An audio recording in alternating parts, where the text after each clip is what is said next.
La Syrie est dirigée depuis plus de 40 ans par la famille El-Assad. Cette dynastie s'amorce lorsque Hafez El-Assad s'empare du pouvoir le 13 novembre 1970 suite à un coup d'État.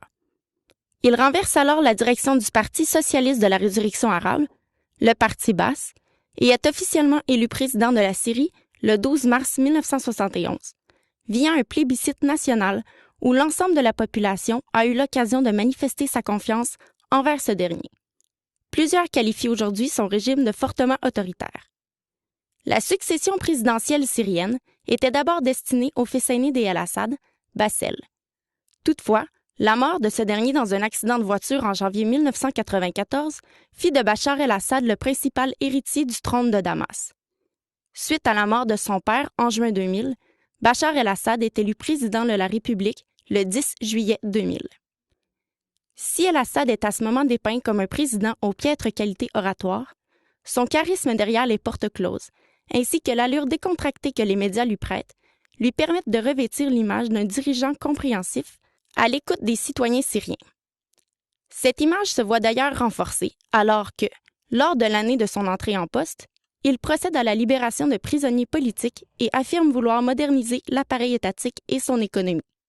Cette période d'espoir et de renouveau, surnommée le printemps de Damas, est toutefois éphémère. En effet, au printemps 2001, soit 8 mois après l'entrée en poste de El-Assad, d'importantes tensions reviennent au sein de l'État.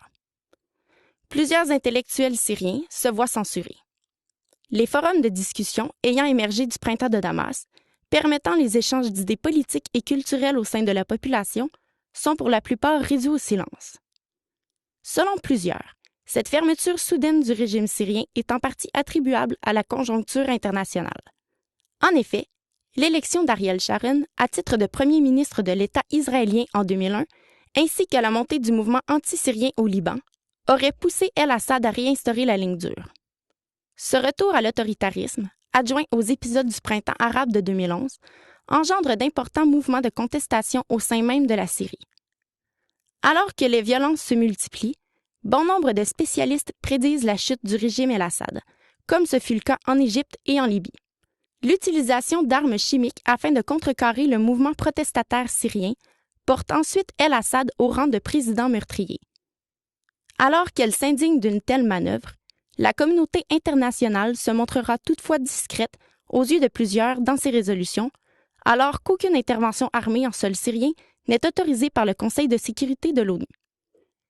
En dépit de la prudence des Nations unies, la pression demeure forte sur la communauté internationale afin de mettre un terme au conflit en Syrie.